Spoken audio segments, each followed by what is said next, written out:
Welcome to the Nifty Chicks. In this episode, we chat with the creator of The Fearless Girl, Kristen Visbal. Kristen embodies the fearless girl and her ultimate message of gender collaboration, empowerment, and equality.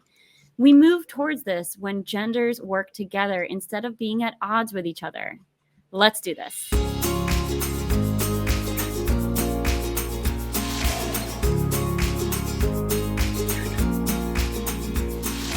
Welcome to the Nifty Chicks. I am so excited to have you, Kristen, on the show today.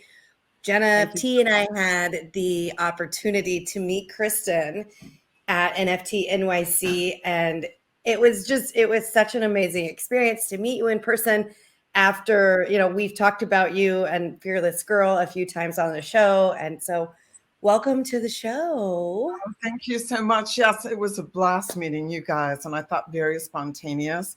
I'm just so sorry I missed a New York Stock Exchange party with you guys that night. I know. That would have been so much fun to have all of us with the Fearless Girl. Well, we were planning on going, but we just didn't quite make it. So yeah. Yep. So first off, I would like to hear the story of how the Fearless Girl came to be about and what inspired her. Mm-hmm. Wow. So the idea of placing a girl in front of the charging bull was the idea of McCann Erickson advertising. So they had an initiative. They had a couple girls working in the advertising industry, which is predominantly white male. And these girls felt that their ideas were really not being equally heard. And they kind of kicked up an initiative to do something with Charging Bull, which has stood in New York City at that time for like some 29 years and had come to stand not only for the strength of the American people and the strength of the American financial market, but also the old boys club of Wall Street. So their original idea was to place a 12-foot cow in front of the 16-foot bull, which all of us women know would have been absolutely horrible. And needless to say, they couldn't sell it. So 2 years later, one of their executives said, hey, why don't you just switch out that cow for a little girl? And then they came looking for someone like me, who was an artist working in bronze and a female, and who had sculpted children. And at the time that my friends came to me, it had been probably 12 or 14 years since I'd sculpted a child. I was moving in a different direction. But at in my apprenticeship at the Johnson Atelier, which is a foundry that closed several years ago, they had a renowned apprentice program for artists all over the world. So you had 80 artists hanging out, partying, making art, being creative. It was the most amazing experience. And in the 3.5 years that I studied there, I was creating a lot of children's works. So they recommended me. And then the issue was that I received a 2 or 3 page document that showed a watercolor of a little girl downloaded from the internet standing in front of Charging Bull in the Superman Wonder Woman pose. And she was maybe 2 years old. She had sandals on and braids. And honestly, they said, can you make this by the end of the month? And I just had another delay with the third delay with my client. So I was available. And honestly, I looked at the presentation piece they sent, and I laughed out loud and I said, oh yeah, I can make it. Because the idea was to take a stand for International Women's Day and to tell women around the world to stand up for their rights and to call attention to this terrible issue of a glass ceiling, an invisible ceiling that women experienced, specifically in the Wall Street community, although it's global. It's everywhere. Where they were being bypassed for promotion and for equal pay. And so I think that the most important issue to me was this idea of a woman doing the exact same amount of work and having the exact same qualifications, yet she received some 20% less in pay. And it didn't make sense to me. It made me angry.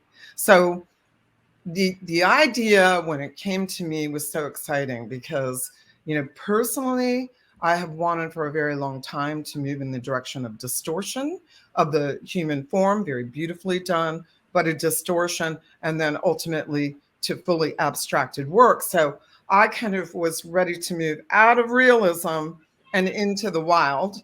And it was kind of an eye opener, a light bulb going off, because I realized I could use this very understanding realism to send a very concise and finite message. So I consented, but the sad part is, there were so many back and forth. I did, 7 drawings for hairstyles. I didn't really start the piece until the 29th of December, 2016. And to cast an artwork takes, 4 to 6, 7 months. And we did it in like 2 months. I didn't finish the work until the day of the Women's March on Washington, D.C., which is, I think, bizarre that I finished that day. That's amazing. I mean, it sounds like it was a no-brainer because it not only what it stands for is a lot. It sounds like with what you believe and what's important to you. Right. So I think and I think one of the great things about the NFT space is we believe there's a lot of disparity between kind of how men are treated, how women are treated, how men are paid, the sales that are of NFTs. But we believe that NFT, because it's so new, the world of NFTs, we have the ability to shape and evolve how it transforms over time and where we as women stand in this space. And one of the things that resonated so much from our conversation was the fact that you said it's not about just women just crushing life and succeeding on their own. It takes men too for women to succeed. So glad you remember that.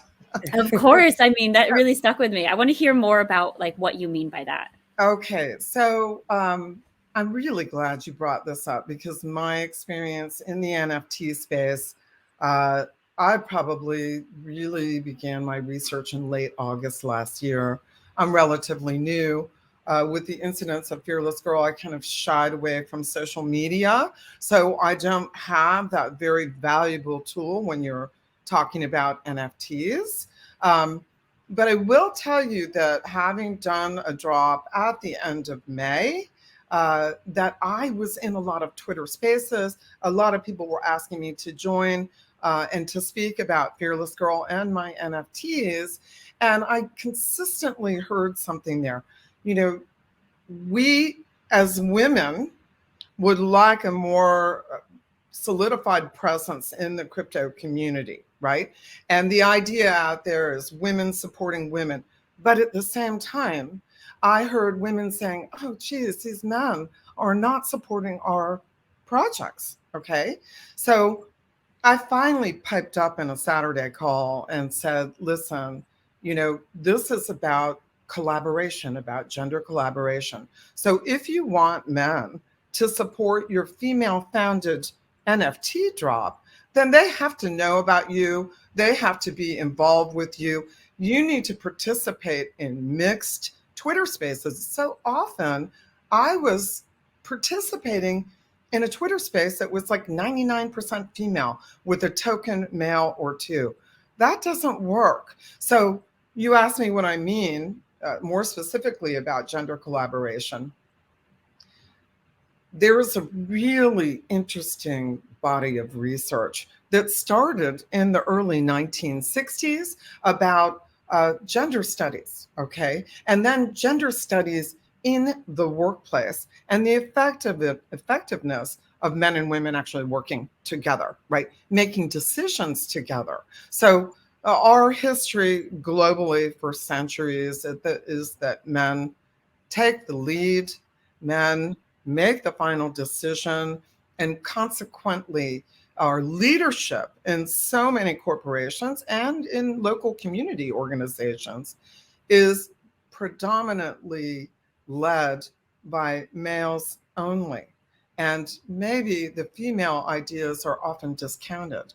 Well, this body of research has come to a culmination, so to speak. I mean, it's ongoing, but in 2016 there was a study that was published that showed without a shadow of a doubt that men and women are actually more profitable when they work together, when they make decisions together. So the minute you attach money, people start to take notice and to change their behavior. So a lot of what I do with Fearless Girl is about spreading awareness, okay? So often we've heard that women's rights is really more about human rights, but what we're missing is this wisdom of men and women actually working together because our brains function differently. So women use more white matter, men use more gray matter. This was brought forth by a study called the Brainscape study, and they found 100 different cognitive differences between men and women. So it's very much proven that if you have women at the leadership level, that the company that has those women there is very much less likely to be litigious or embroiled in a legal dispute. So, and why? Because they've shown that women are actually better investors than men. Did you know that? I did, actually. So it's our basic tendencies, right? Our basic tendency is to say, oh, wait a minute, let's stop. Let's take another look at what's going on here, and let's be a little bit more conservative in our approach. Well, in investment, in decision making, you really need both the more reticent, careful approach and, okay, let's pounce on the opportunity quickly. It's that combination that makes us so much better together.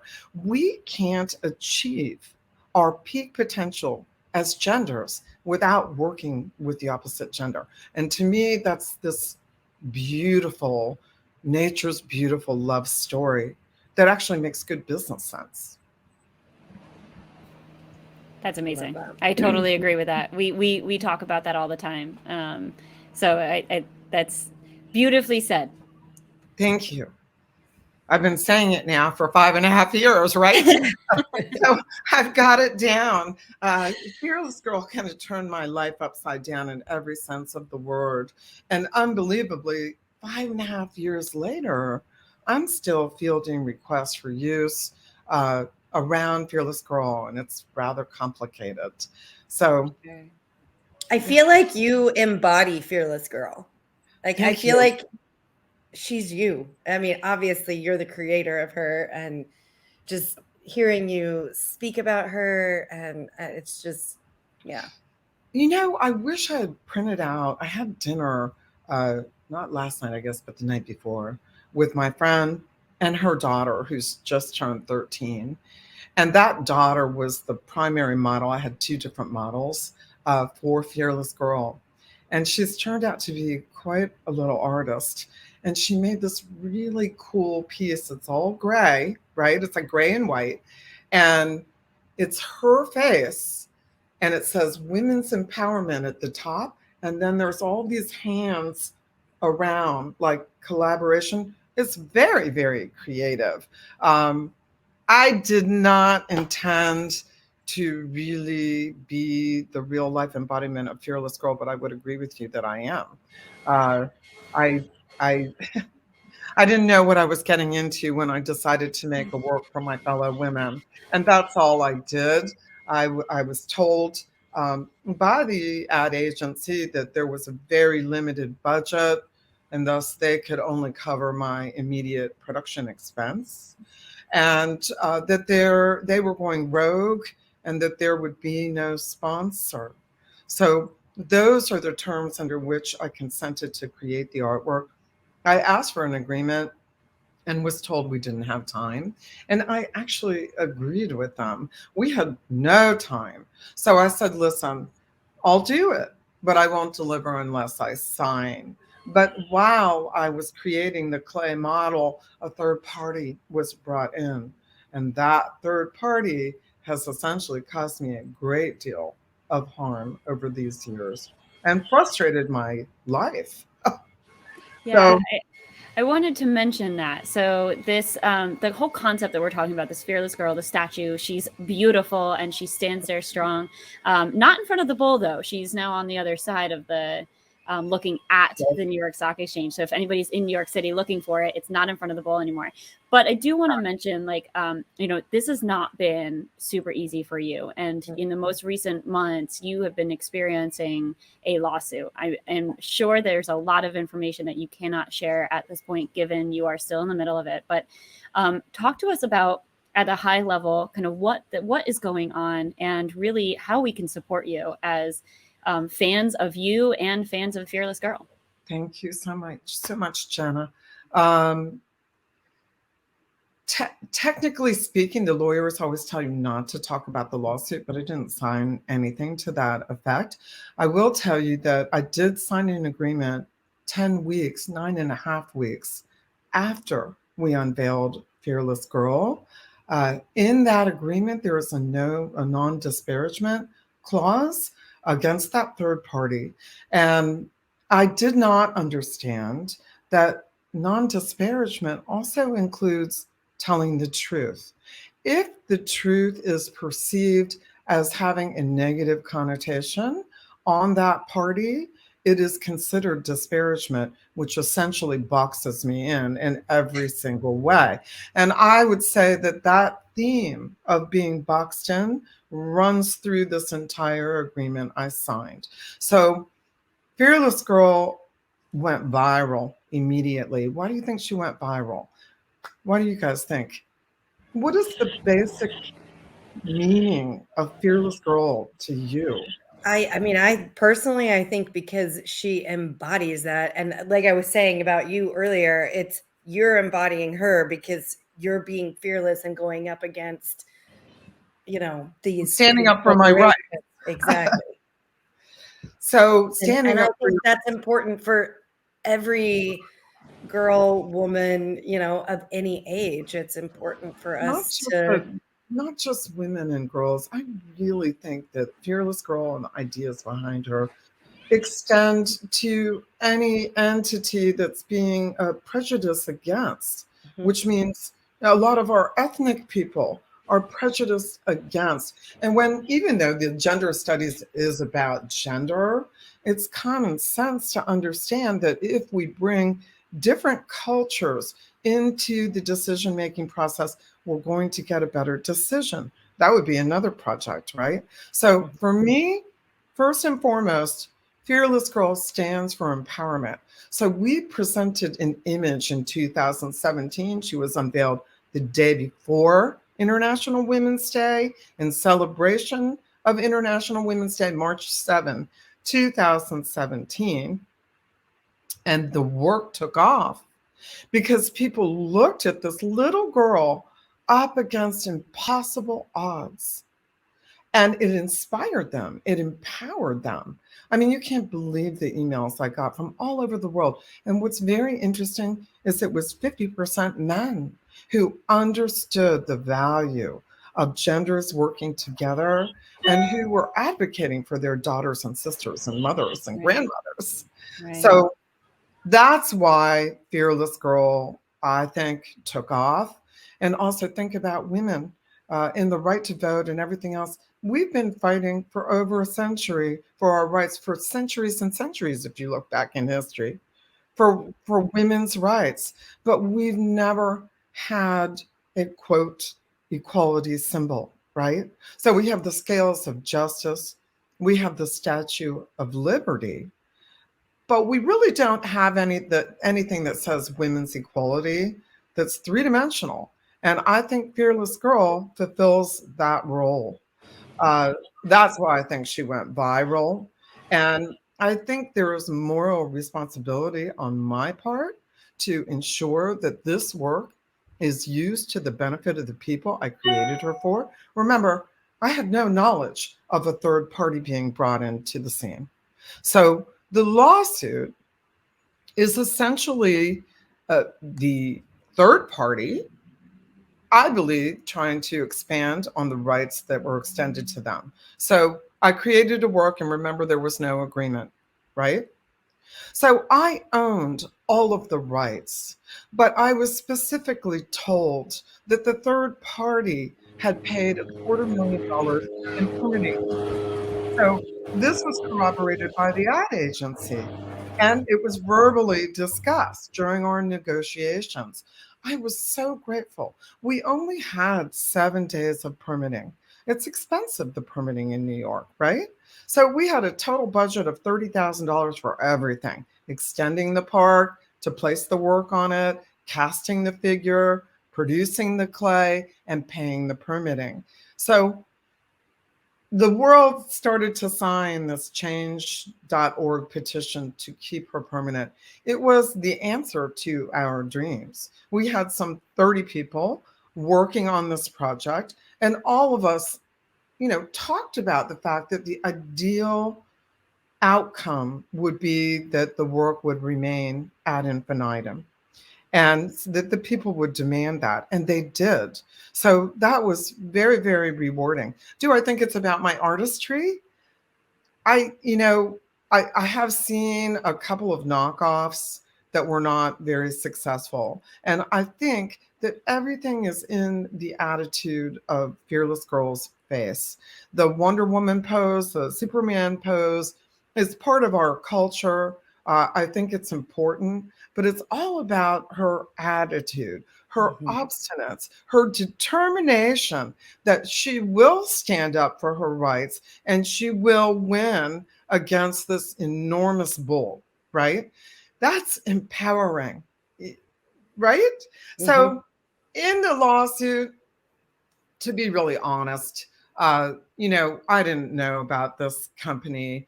I was very grateful that someone had paid the permitting for a month until we got Fearless Girl into the Department of Transportation's Artervention program. But when I went to pick up my mold, it was withheld from me. My lawyer suggested go around them and do a preservation scan of your artwork. A preservation scan is a digital scan where you take a wand and you scan every square inch of the 3D form to capture it, and you put it into, it's basically what's called a watertight STL file, and that's used to print three-dimensional reproductions of that work, and you can use it to print at any size, okay? We really needed to do that, and I'll tell you why. Bowling Green Park, where the work was initially installed, came to a point, and it was the three-way intersection. And she's on this tiny little 6-foot extension that we put on the park in order to place her on city property. So that was a stainless steel plate. Then we found compatible cobblestone, and we literally cobblestoned the stainless steel plate, and then we set the figure. So we met at 11 o'clock at night. It took till 5:30 in the morning to complete the process. It was a big ordeal. So these people, my understanding was, had paid $250,000 in permitting, and they wanted to use the image to promote a diversity-based product. And I said, well, I don't have a problem with you doing that. But the understanding was that Fearless Girl would never be used as a brand. So I want you to just take a second and think about, I made a work for the world, for my fellow women, in celebration of International Women's Day. Right. As a powerful tool, and she needs to be used to promote the rights of women and gender collaboration. Instead, she's been appropriated as a brand with a very narrow message of board diversity. So Fearless Girl legally stands for equality, equal pay, the empowerment of women, supporting women in leadership positions, education of women, education in the workplace for the prevention of prejudice, and the general well-being of women. Unofficially, she stands for diversity and gender collaboration. But the sign 60 feet away from Fearless Girl says she was installed in 2017 to call attention to the need for gender diversity on boards and to stand as inspiration for future leaders. So where's equality, equal pay, supporting women in leadership positions? Maybe we have that there. Education, it's all gone. Well, how are we going to propel our women, our young girls, to be able to garner the board position where they're involved in that leadership decision-making process, unless we're promoting the STEM studies or STEAM studies, I say, science, technology, engineering, arts, and math, that have been shown to best prepare our youngsters for leadership positions. How are we going to propel them if we don't empower them? There is more research that shows that women do not ask for what they're worth. You have to do the research and know what your qualifications are entitled to from a financial perspective. And also, when you're going to apply for a job, you need to look at the leadership in that corporation. Are there women there? Because research shows that women promote women, just like men promote men. So it's complicated. This is, I believe this lawsuit is about appropriating the rights of the work 100%. There is an agreement that was signed that outlines the relationship between the parties where I have asserted copyright and relinquished trademark in order to assert that copyright that was threatened by 3 parties. Does that make sense? So the mold was withheld. I went to the DOT and I said, I need access to my artwork. And they essentially said, oh, well, even if you were to get a permit, it would take 2 months. I said, this is my work. I didn't sign an agreement with anyone, and I need access to my artwork, which I went to a politician, let's see, 1, 2, 3, and 3 other people, 4 other people, only to be brought back to the DOT legal department where they told me they had no control, that the person who told me no had the control. And I could not gain access to my artwork in order to reclaim the figure. So I had no choice but to sign. And I signed, right? So I relinquished trademark, except that I always have the right to fair use, which is a legal term, to refer to the artwork as Fearless Girl, as her creator, okay? But what is complicated is that the idea, the parties pledged to use the artwork to promote the ideals behind her. And I changed the number on the original work from 1 of 1 to 25 and established I would make 2 artist proofs. That's 27 castings for some, I think, 193 countries in the world. That's not a lot, okay, to spread the messaging. And every attempt to publicly place the work has been thwarted, okay? So the work was not to be used as a brand. The work was created for the people and must be used to benefit the people. That is what I am fighting for in this lawsuit. Our rights, my right to exploit my work, your right to have this work used to your benefit. There has been almost every major nonprofit has come to me in these 5.5 years. And through a co-approval clause, which I'm not sure that the agreement's very confusing because I tried to assert my rights and they tried to circumvent or undermine to assert theirs. So it doesn't make any sense, this agreement, okay? It's not clearly defined, and hence we have an issue where this company has $3.9 trillion.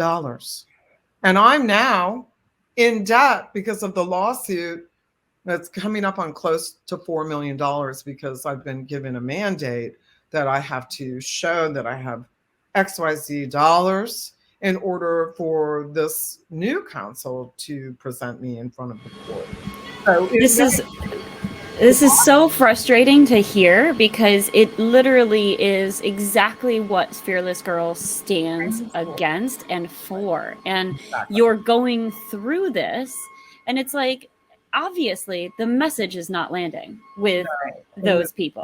well, And the message is obstructed, is it not? If I cannot right, use the work for right, the people, then the right. messaging is obstructed. And then the integrity of the work is diminished. And the Visual 100%. Artists' Rights Act of 1990 upholds not only my reputation, but the integrity of the artwork. No one on my side has argued this issue. So if I can't get, I'm out of money, guys. I've paid 3.2 million. I've now raised, I have verbal commitments for well over almost 400,000, but still no commitment from council to represent me. Last council just really didn't cover the bases. They never even did a damages report. If you understand something about the legal system, the US legal system, which I didn't, there's no reason to be in a lawsuit unless there's some kind of financial value that has been assigned to whatever people are arguing about. Well, I didn't understand that. So, financial value. Well, Fearless Girl has generated through the goodwill of the work $288 million of profit for the third party. Okay.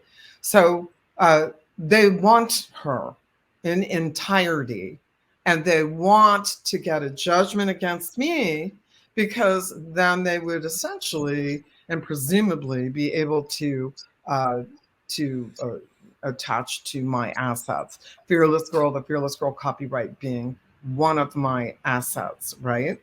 And there's not a lot left now other than that at this point with the lawsuit. So the stress is unbelievable. It's affecting my health.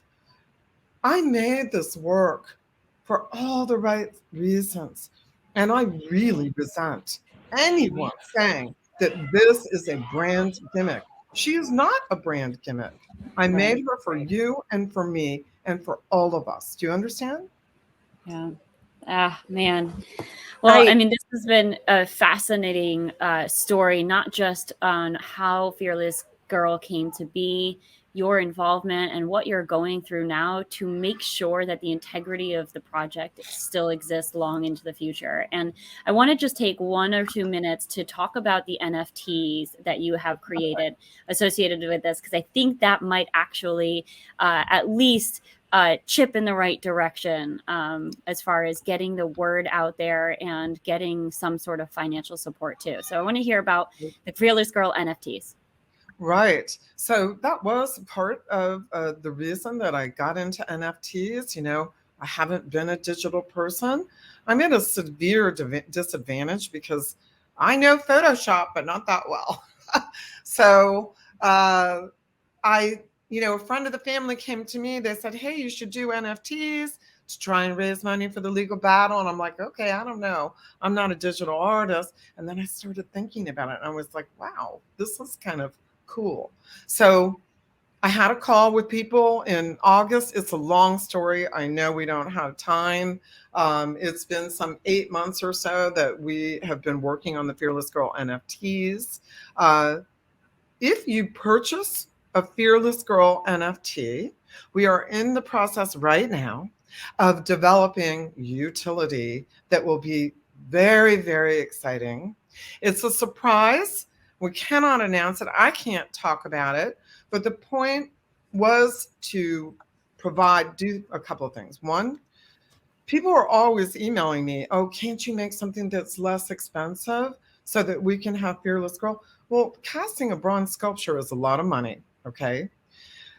So, I had an idea of going to Thailand to try and do metal that would be less expensive, and, then I got sued. So I never got around to do that.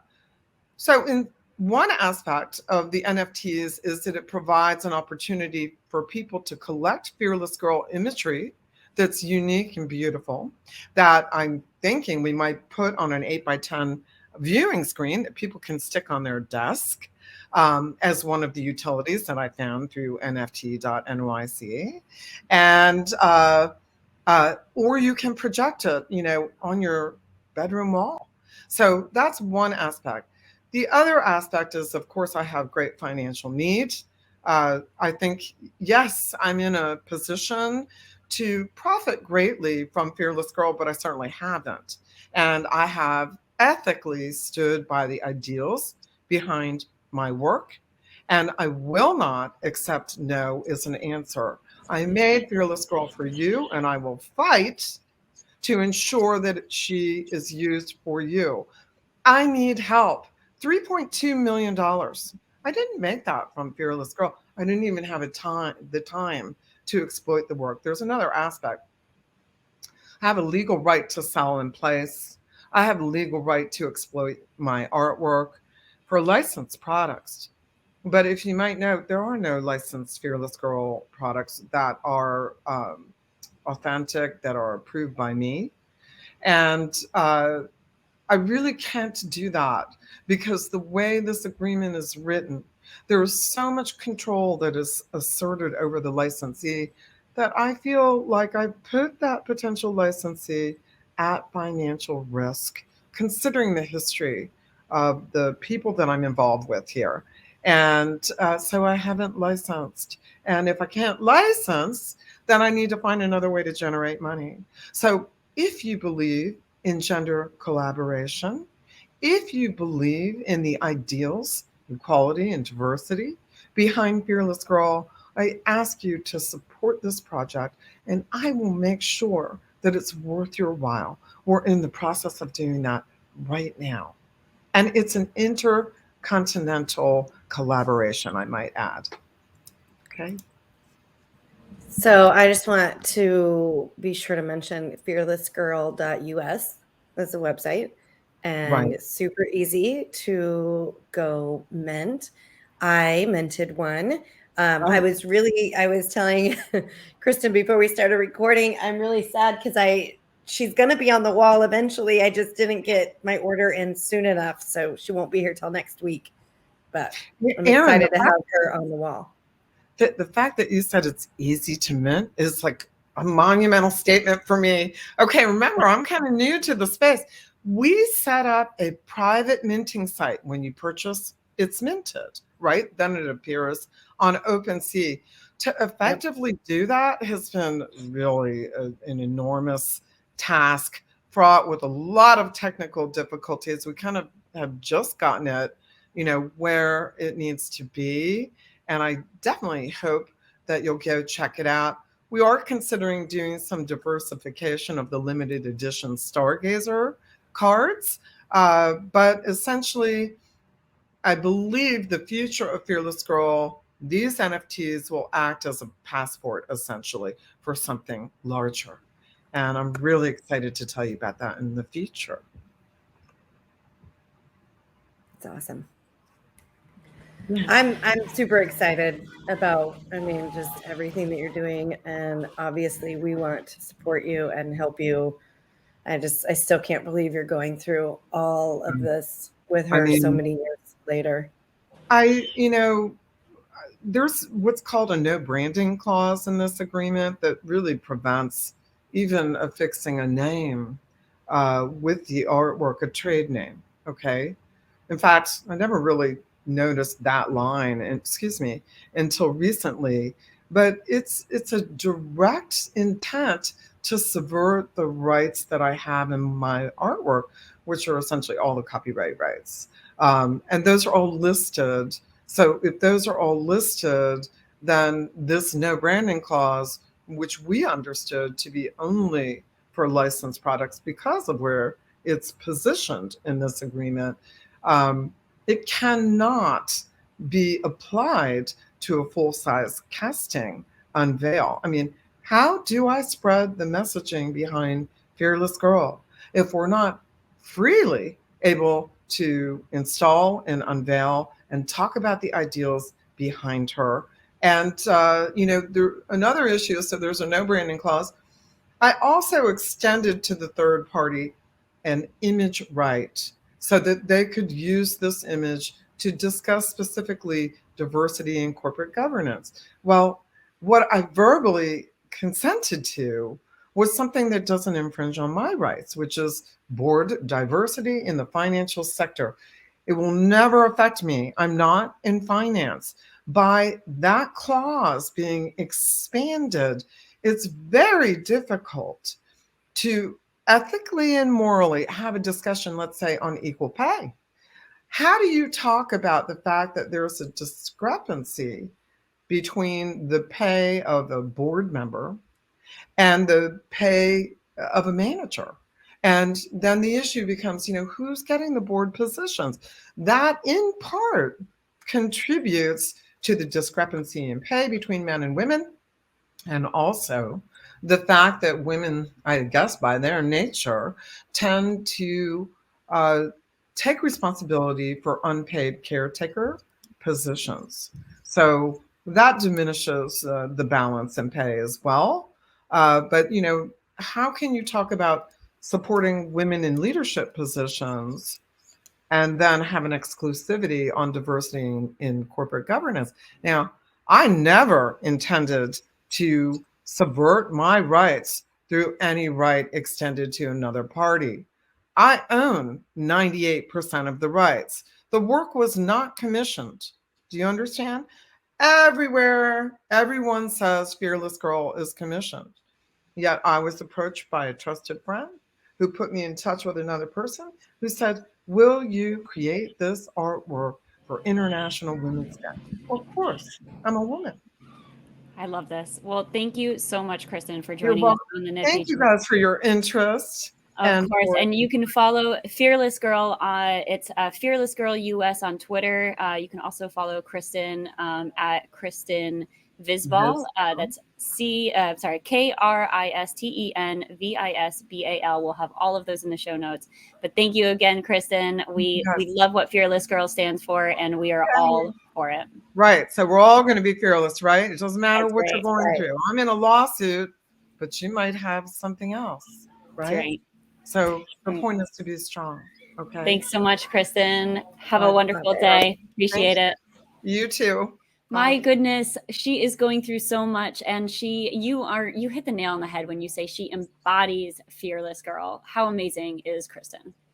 I just love her. When we met, first off, when we met her in New York, it was just, I felt like it was kismet because we had told her story. We had talked about her on the show just from news, articles that we had found along the way. And then we're in New York and, somebody's like, oh my gosh, you need to meet Kristen Visbal. And we're like, wait, what? We're meeting the artist behind Fearless Girl. And it was such a great experience to meet her and be able to, hear what is going on with her and everything she is fighting against with these legal battles, which just honestly blows my mind. I can't believe she's having to deal with all of that. It's such a shame. I mean, it totally puts a cloud over the fact that like everything she built and created. I mean, it's just like, what the heck? Like what the actual heck? Like, come on, guys. Like, did you totally miss the message of what this whole thing stands for? It's so frustrating, actually. I'm gonna get fired up. Let's not. I know. So I highly recommend everybody go check out fearlessgirl.us and go support Kristen in her efforts to basically overcome these bullies, right? I mean, that's what they're doing is they're just being bullies. And I love how, like she said, that Fearless Girl just has a spirit of determination and obstinance. And I believe in Kristen and that she's going to beat the bullies. So totally agree. Yeah. And, as always, we would love it if you would go follow us on the socials. You can find us at the Nifty Chicks. That is the Nifty NIFTY Chicks CHICKS. We are on all the socials. That's right. And as always, thank you so much for listening to the Nifty Chicks. Remember, invest in yourself. You are worth it.